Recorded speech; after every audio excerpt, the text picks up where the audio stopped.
और ये मैं आपको वाज़ेह तौर पे बता रहा हूं कि जितना खतरा अंदर से है, पाकिस्तान से इतना पाकिस्तान को संभाल लेंगे। पाकिस्तान है, चाइना वाइना सब एवरीथिंग इज अंडर कंट्रोल। चाहे अभी वो लद्दाख की अभी बात चल रही है, आप देख लीजिएगा हफ्ते भर बाद वो चुपचाप चाइना चली जाएगी। ये मैं आपको आज प्रिडिक्ट करके आज शो पे बता रहा हूं आपके, वो चली जाएगी।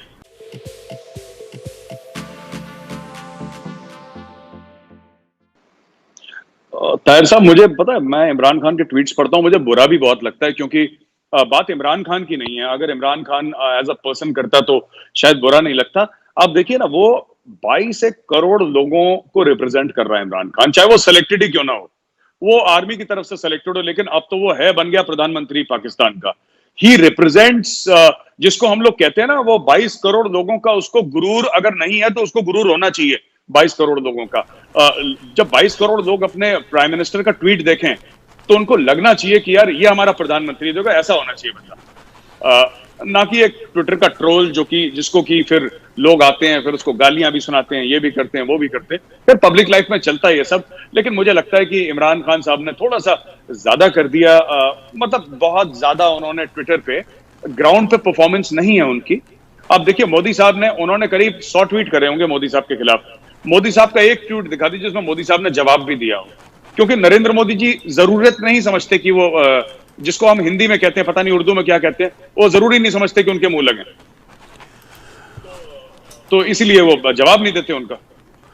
वो तो खैर ठीक करते हैं प्राइम मिनिस्टर नरेंद्र मोदी। उनको इन छोटे छोटे पैटी इश्यूज पर क्या मुंह लगना, और ये मैटर नहीं करते। अब मैं आपके एक जर्नलिस्ट की कैपेसिटी के हवाले से ये जानना चाहता हूं कि आप एक वाइब्रेंट जर्नलिस्ट के तौर पर काम कर रहे हैं, तो क्या फ़र्क आपने महसूस किया जब फ़ौज पे आप लड़ा करते थे, अब एक और महाज पे हैं, ऐसा महाज जिसमें नैरेटिव्स की जंग है, आइडियाज़ की जंग है, और उसके साथ साथ बहुत ज़्यादा फेक न्यूज़ का और करेक्ट न्यूज़ का झगड़ा चल रहा है। तो उसको आप अगर पाकिस्तान और भारत के कॉन्फ्लिक्ट्स के कॉन्टेक्स्ट में देखें तो वो कैसा दिखता है आपको? मैं तो ताहिर साहब, मैंने फौज छोड़ी थी 99 में, तो मुझे 21 साल हो गए आर्मी छोड़े हुए। और उसके बाद मैं तो एक कंपनी का सीईओ था, एक कंपनी का प्रेसिडेंट था, मल्टीनेशनल कंपनी का। और मैंने बस ये देखा कि एक दिन जुलाई की बात है 2016 में, मैं ऑफिस में बैठा था, किसी का वेट कर रहा था मीटिंग के लिए, मुझे याद है। तो मैंने टीवी खोला मेरे केबिन में, तो जब मैंने टीवी खोला तो उसमें एक बहस चल रही थी एक इंडियन टीवी चैनल में। तो उसमें कश्मीरी सेपरेटिस्ट ये बोल रहा था कि जो बुरहान वानी है वो शहीद भगत सिंह जैसा है। उसने कंपेयर करा बुरहान वानी को, जो आतंकवादी था, टेररिस्ट था, उसको कंपेयर करा शहीद भगत सिंह के बाद। तो मुझे बड़ा पर्सनली बड़ा ह्यूमिलेटिंग लगा, पर्सनली बड़ा इंसल्टिंग लगा कि कोई ऐसा कैसे कह सकता है, क्योंकि शहीद भगत सिंह को तो हम, मतलब हमारे लिए बहुत बड़ी चीज है शहीद भगत सिंह। तो क्या, हाउ कैन समबडी से दिस? तो मैं घर में गया और मैंने एक फेसबुक पे मैंने एक कुछ लिखा, अपने थॉट्स लिखे। वो थॉट्स वायरल हो गए बहुत ज्यादा, और फिर मीडिया ने मुझे बुलाना शुरू करा। तो पहली बार जब मैंने टीवी स्टूडियो देखा, 2016 में देखा था मैंने टीवी स्टूडियो, उसके पहले मैंने टीवी का स्टूडियो देखा भी नहीं था अपनी लाइफ में। तो उसके बाद फिर मैंने देखा कि फेक न्यूज किस तरीके से बनती है और फेक न्यूज को किस तरीके से पेडल किया जाता है।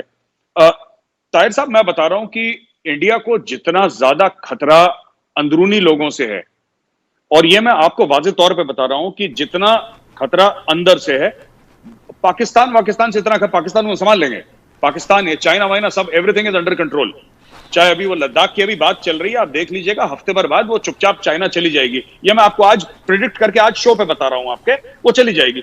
लेकिन ये अंदर वाले जो है ना, ये बड़े खतरनाक हैं। और ये जो फेक न्यूज की आपने बात करी ताहिर साहब, ये वहीं से सिलसिला शुरू होता है। अपोलोजिस्ट्स, अगर कोई ये बोलेगा कि सर्जिकल स्ट्राइक हुई, तो यहां पे भारत में टीवी शोज पे 15 लोग बैठ जाएंगे कि क्या सबूत है। अरे सबूत क्या है साहब? आप बताइए, जब ओसामा बिन लादेन को मारा था एबटाबाद में, तो अमेरिका ने कौन सा सबूत दिया था? ये मिलिट्री ऑपरेशंस का कोई सबूत दिया जाता है? उसकी लाश कहां है किसी को नहीं पता, समुद्र में। उन्होंने बोला अमेरिकन ने कि हमने उसकी लाश कहीं फेंक दी। अब कहां फेंक दी, किसको शक्ल दिखाई, क्या प्रूफ है, नोबडी नोज। तो पर यहां पे आपके जो प्रोफेशनल कुछ लोग हैं, वो ताहिर साहब वो खड़े हो जाएंगे, पैसा लेके, एनजीओ से फंडेड रहते हैं, और वो पैसा वैसा लेके खड़े हो जाते हैं और फिर ये कहना शुरू कर देते हैं कि साहब क्या प्रूफ है। तो ये सबूत गैंग हम उनको कहते हैं हर समय।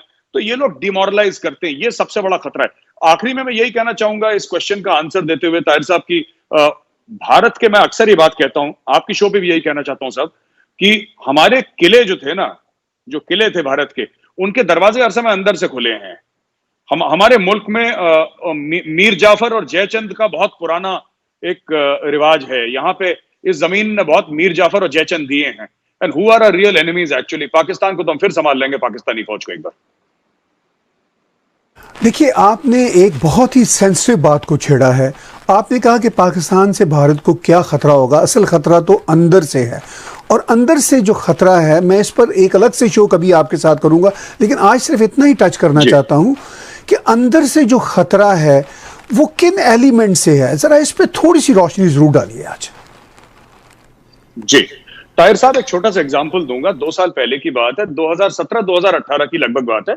बैंगलोर में एक इंजीनियरिंग कॉलेज, एक आईफोन से एक श्रीनगर में एक कश्मीरी लेडी के साथ एक कश्मीरी स्टूडेंट राब्ता करता है फेस टाइम पे वो बैंगलोर में है लड़का, और वो लेडी जो है वो कश्मीर में है, और वीडियो कॉल चल रहा है यहां पे। और उस कश्मीरी लड़के के साथ 25-30 लोकल बच्चे बैठे हैं बैंगलोर के, एक छोटा सा ग्रुप बैठा है। और जैसे ही वो कनेक्ट करते हैं, वो जो औरत है कश्मीरी, वो रोने लग जाती है, और वो ये कहती है कि मेरा लड़का गया था 12 साल का क्रिकेट खेलने और इंडियन आर्मी ने मेरे बेटे को गोली मार दी। उसके बाद वो कॉल डिस्कनेक्ट हो जाता है। अब आप सोचिए, जो 25 बच्चे हैं, जो लोकल्स हैं, जो बेचारे कभी कश्मीर नहीं गए, वो भारत के बारे में क्या सोचते होंगे, भारतीय फौज के बारे में क्या सोचते होंगे। तो ये ऐसा जो चल रहा है, ये कौन करता है मैं आपको बताता हूं। ये टीवी चैनल्स हैं, ये कुछ न्यूज़पेपर्स हैं, हमारे यहां कुछ वेबसाइट्स हैं, हमारे पास खास एनजीओज हैं, हमारे पास कुछ खास बंदे हैं जो पेड हैं। आप एक बात बताइए, कोई टीवी चैनल में नाम नहीं लेना चाहता, एक टीवी चैनल है जो बिल्कुल जिसको कोई नहीं देखता, उसकी व्यूअरशिप 0 है, उसने कई 100 एम्प्लॉइज पाल रखे हैं, उसको सैलरी कहां से आ रही है? जब भैया जब आप टीआरपी की रेटिंग्स देखते हैं, it is nowhere, and it is a main stream channel, Hindi में, इंग्लिश में, कोई नहीं देखता उस चैनल को, लेकिन एम्प्लॉइज को सैलरी मिल रही है और सब कुछ खर्चे बढ़िया से चल रहे हैं। तो आप अगर बिजनेस मॉडल देखें तो बिजनेस मॉडल क्या है? कुछ लोग हैं जो अचानक, आपने अभी देखा होगा, वो अरब से या कहीं से वो प्रिंसेस थी जो वो इस्लामोफोबिया की बात करी थी, ताहिर साहब आपने सुना होगा। अब एक छोटा सा सवाल है, वो प्रिंसेस आई, तूफान की तरह आई और तूफान की तरह चली गई। अब वो प्रिंसेस कहां है किसी को कुछ नहीं पता। उसके फॉलोअर कुछ हजार थे, ओवरनाइट उसके फॉलोअर ट्विटर पे कुछ लाख हुए, उसने 4, 5, 10, 15, 20, 25 ट्वीट करे, और ट्वीट करके उसने अपने पैसे लिए और वो गायब हो गई। अब वो प्रिंसेस कहीं दिखाई नहीं देती। जैसे कि इस्लामोफोबिया की जो प्रॉब्लम इंडिया में थी, अचानक ठीक हो गई, 3 हफ्ते के लिए थी, अब वो ठीक हो गई, या कभी प्रॉब्लम थी नहीं, या फिर है लेकिन वो भाग गई, किसी को कुछ नहीं पता। तो ये कई सारी एजेंसीज हैं जो इंडिया में, इसलिए मैं कह रहा हूं हिंदुस्तान को खतरा, देखिए पाकिस्तान से जो भी खतरा है ना, वो हमारी आर्मी संभाल लेगी, उसमें पहले भी संभाल चुकी है, कोई बड़ी बात नहीं है। चाइना को अभी संभाल रही है, आप देख लीजिएगा, मैं भविष्यवाणी आज कर रहा हूं, ये 1 हफ्ते बाद चाइनीज चले जाएंगे वहां से। 1967 के बाद एक गोली नहीं चली चाइना के साथ, 50-55 साल हो गए। लेकिन सबसे बड़ा खतरा ये अंदर के ये जो दिमाग हैं भारत में, जो पैसा लेके, मैं तो इनसे ये कहता हूं, मैं टीवी शोज पे मिलता हूं, मैं कहता हूं यार एक बात बताओ तुम मुझे, अगर तुम भारत के वफादार नहीं हुए तो तुम अपने माँ बाप बच्चों के किस तरीके से वफादार हो सकते हो? You can not be loyal, if you can not be loyal to India, you can not be loyal to your children. तो इन लोगों का फुल टाइम ऑक्यूपेशन यही है, ये लोग ये काम करते हैं। ये जिनसे आपको अंदर से खतरा है, ये कहाँ से फंडेड हैं? क्या भारत से फंडेड हैं, पाकिस्तान से फंडेड हैं, दुनिया के किसी और इलाकों से फंडेड हैं? और आफ्टर ऑल ये क्या इतने स्ट्रांग हो गए कि भारत को इतना ज्यादा खतरा है इनसे?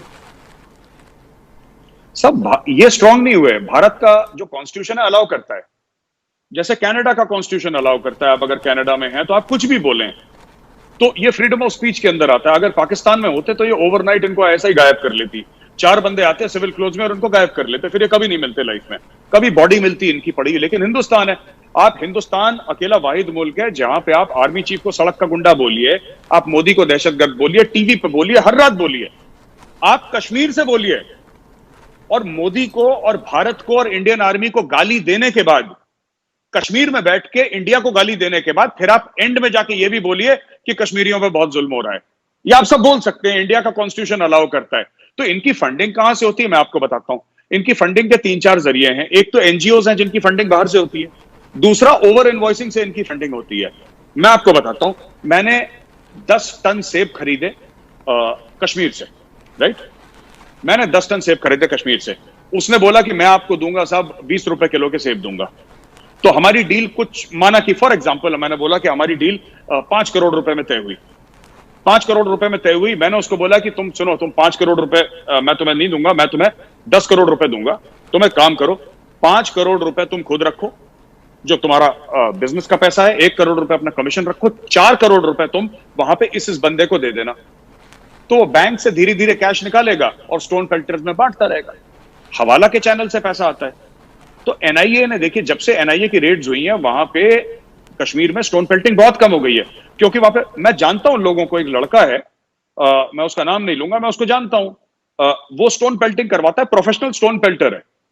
He is in Srinagar, professional stone पेल्टर है। 500 स्टोन पेल्टर उसके अंडर में, उसके व्हाट्सएप ग्रुप बने हुए। आप उसको पैसा दीजिए। ये पॉलिटिकल पार्टीज करवाती हैं। ये जो मेजर गोगोई का केस आपने सुना था, आपने जो मेजर गोगोई का केस सुना होगा, जिसने वो गाड़ी के ऊपर बैठाया था, जो इंडियन आर्मी का मेजर था, उस समय में जो साहब वहां पे स्टोन पेल्टिंग हुई थी, जिसमें मेजर गोगोई, वो कोई हुर्रियत की स्टोन पेल्टिंग नहीं थी, वो कश्मीर की मेन स्ट्रीम पॉलिटिकल पार्टी ने स्टोन पेल्टिंग करवाई थी, जिसमें गोगोई वो लोगों को बचा के ला रहा था। तो ये सच्चाई है, सब ऐसे करते हैं ये लोग। मैं बिल्कुल आखिर में आपसे अब ये जानना चाहूँगा कि ये सारे चैलेंजेस अपनी जगह पे जो भारत भी फेस कर रहा है और कुछ चैलेंजेस ब्रॉडर हैं जो पूरा साउथ एशिया फेस कर रहा है। अब पाकिस्तान और भारत का जो कॉन्फ्लिक्ट है वो एक ना ख़त्म होने वाली सूरत हाल है। इस सारी सिचुएशन में क्या आपको कोई होप नज़र आती है कि कभी कोई चीज़ें टोन डाउन हो सके, और ख़ास तौर पर पाकिस्तान से जो प्रॉक्सी का सिलसिला ना ख़त्म होने वाला है, वो क्या कोई इंटरनेशनल प्रेशर ऐसे बन सकते हैं, या पाकिस्तान को अपनी ही जो एक तरह से इकनॉमिक तबाही हो रही है, सोसाइटी की तबाही हो रही है, उसमें कभी बात समझ आ सकती है कि ये चीज़ें रिजॉल्व होनी चाहिए ट्रू सेंस में? क्या ये होप है कोई आपके पास? ताहिर साहब, सच बोलूं तो मुझे 1% भी होप नहीं है, 1% भी कोई उम्मीद नहीं है मुझे कि भारत और पाकिस्तान में कभी अमन होगा। ये 15-20 साल पहले हो सकता था, लेकिन अब नहीं होगा। अब इसलिए नहीं होगा क्योंकि इंडिया में एक जिसको कहते हैं ना, एक बिटरनेस आ गई है, एक कड़वाहट आ गई है हिंदुस्तानियों के दिल में। I speak for 99% of the Indians, मतलब उनके मन में पाकिस्तान को लेकर बिटरनेस आ गई है। अब वो ये बात नहीं, एक जमाने में इंडियंस कहते थे कि चलो आप भी आराम से रहो, हम भी आराम से रहते हैं, आप दहशतगर्दी बंद करो, आतंकवाद बंद करो, आप अपनी जगह रहो, हम अपनी जगह रहते हैं। अब वो इंडिया की पूरी पॉलिसी खत्म हो गई है कि आप अपनी जगह रहो, हम अपनी जगह रहते हैं। अब इंडिया ये कहता है देखो, तुम्हें जो करना है तुम करो, ठीक है। अब इंडियन गवर्नमेंट का और इंडियन पीपल का एक सिंगल एम है, आज नहीं तो कल, नहीं तो 10 साल के बाद पाकिस्तान ऑक्यूपाइड कश्मीर और गिलगिट बाल्टिस्तान पाकिस्तान से अलग होगा। एक ट्राइड एंड टेस्टेड मॉडल है बांग्लादेश का, हमारे पास ट्राइड एंड टेस्टेड मॉडल है। पार्लियामेंट में हम लोगों ने रेजोल्यूशन पास कर दिया था बहुत पहले, मोदी सरकार ने डिक्लेयर कर दिया, ये हमारा इंटेंट है। मुंह पे बोल चुके हैं पाकिस्तान को। कोई पाकिस्तान कल ये ना बोले कि साहब हमारे साथ साजिश हुई है। साजिश तो होती है चुपके से, पीठ पीछे साजिश होती है। ये तो खुला हम बोल रहे हैं टेलीविजन स्क्रीन पे कि करेंगे, तो इसमें कोई साजिश नहीं है और ये होने वाला है। मुझे जीरो उम्मीद है ताहिर साहब, मुझे कोई भी उम्मीद नहीं है। जब पाकिस्तान के हिस्से होंगे 4, तब जाके अमन होगा, उसके पहले अमन नहीं होगा। मुझे बड़ा दुख होता है, लोग कहते हैं ना कि हम अपने दोस्तों से मिलने उनके घर जाते हैं, राइट? लोग कहते हैं कि भैया हमें अपने दोस्तों से मिलना होता है तो हमारे घर जाते हैं, हम उनके घर जाते हैं। ताहिर साहब, मैं अपने दोस्तों से मिलने के लिए नेशनल वॉर मेमोरियल जाता हूं। वहां पे लोग हैं जिनके नाम मैं पहचानता हूं, जिनके साथ मैंने सर्विस करी, जो मेरे सीनियर थे, मेरे जूनियर थे, जो हमारे शहीद हैं, जो वीरगति को प्राप्त हुए। तो ऐसे ही हिंदुस्तान में हजारों परिवार हैं जिनके बच्चे, जिनके बेटों का, भाइयों का, पतियों का नाम वहां पे लिखा हुआ है। तो अगर किसी को यह लगता है, पाकिस्तान में किसी को भी गलत फहमी है कि हिंदुस्तान माफ कर देगा, तो ये इनकी बहुत गलत सोच है कि ये अमन की आशा वगैरह, ये कुछ नहीं होने वाला, ये सब झूठी बातें हैं, ये कुछ नहीं होगा। अंत में अमन होगा। हिंदुस्तान पाकिस्तान की